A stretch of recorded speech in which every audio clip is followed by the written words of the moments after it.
Hello, Steve Andrews, Outlaw Bookseller here. It's Sunday morning, it's a little overcast, it's still August, the worst of the heat is sort of behind us really.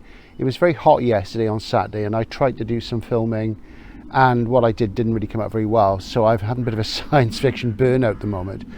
So this morning I'm going up Solsbury Hill, which is opposite where I live in Bath, and Solsbury Hill is sort of a Jurassic sort of mound of rock really, and it's also the site of an Iron Age hill fort, and there was quite an important battle possibly fought, and I'll talk about that when we get up the top.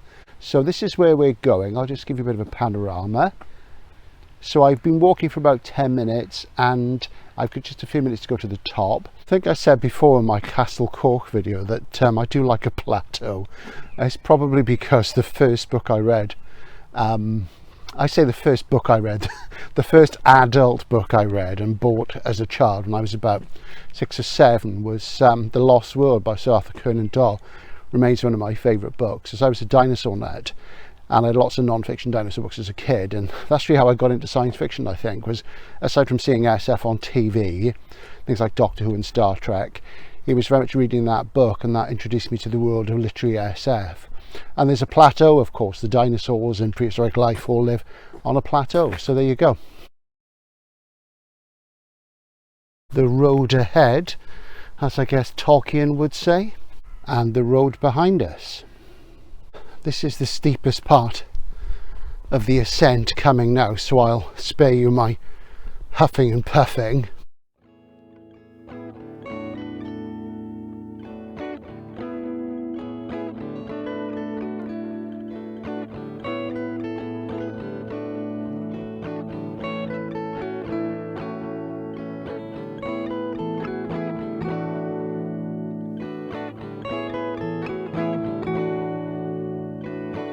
That's Bath Ford there in the distance. That's where the occupier, who does a lot of the electronic music on my channel, lives.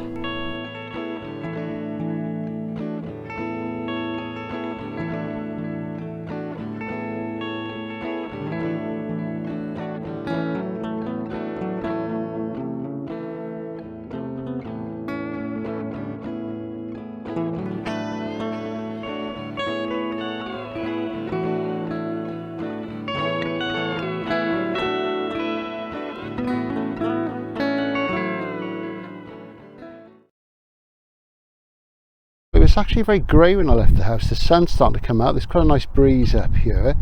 Straight ahead of you on the left is Bath Eastern, with the 3 villages immediately east of Bath. There's Bath Eastern, Bath Fort and Bath Hampton. And just up there where I'm moving the camera now, that raised piece of land there, that's Common, Bannerdown Common. I sometimes call it Ballard Down Common. I did a walk from down there just after I got COVID, and you can see that on the channel. I'm going to walk around the top of Solsbury Hill, widdershins as they say, anti-clockwise. I guess that's an indicator of the left-hand path. No occult significance really, I promise. And I'll just give you a quick view of what the top of the plateau looks like. And this is kind of looking north, and we're gradually moving there towards the northwest. Now of course Solsbury Hill is the inspiration for the Peter Gabriel song, which was a hit single way back in the 70s. The one about his friends would think he'd be a net and eagles flying out of the night. Well, there's no eagles up here, you might get a buzzard or two. And of course he lives quite near here. I'm going to show you Bannerdown Common again. On the other side of that, out in that direction of the other side, you're heading there towards Chippenham, and the Real World Studios, which he ran, the whole big world music label, which you never hear about these days, it sort of passed its heyday a good while ago. That's in Box, and he sort of lived there I think pretty much since he left Genesis, you know. I can't really say I'm a Gabriel fan, though I do like some Genesis stuff. I'm very fond of Selling England by the Pound, particularly the first side, you know, Dancing with the Moonlit Night and I Know What I Like. And most of all Firth the Fifth, which to me is like one of the most perfectly Blakean examples of visionary rock music ever recorded. It really is the last of England. It's a fantastic track, and aside from the fact it doesn't have a grit in it, it's about the only thing for me that comes close to the visionary sort of qualities of Hawkwind round about the time of Warrior on the Edge of Time, when they did things like The Golden Void. It's not quite in the same league, but it's certainly there, and in a literary sense it's fantastic as well.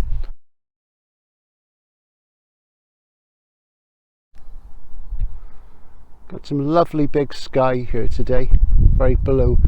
As I say, when I started the walk it was very grey and overcast, and as you can see there is some cloud cover, but it looks like it's going to warm up. That was one reason I struggled to film yesterday. It was just too hot and too bright in the hideout. I got very frustrated and I spent ages digging books out, and it is a real issue because the hideout's really small, and in front of all my bookcases there are pretty much piles of really useful boxes, flight cases full of things like LPs, CDs, DVDs, Blu-rays, comics, other books. So for me to assemble a sort of tranche of things, it's really sort of hard physical work, and I'm doing it all week in work, and by the end of it, it is a bit much really. So I did some filming, couldn't get the light right. I spent a couple of hours filming and editing. This didn't come out. It was going to be a post-apocalyptic top 10, but I'm going to rethink that and put it on the back burner for a while. Okay, so I know I'm up here with an iPhone making a YouTube video, but some people just are incapable of leaving tech behind, aren't they? And this chap was just walking past me, he had headphones on, and he was obviously talking on his phone, taking his dog for a walk. And leave it behind. If you're taking the dog for a walk, focus on the dog and the glorious outdoors.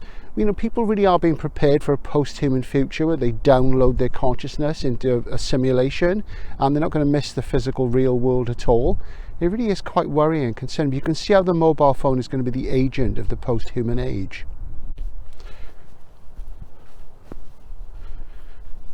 So we've sort of reached the northern sort of edge now, and as I say, something that happened up here late 5th century, early 6th century AD.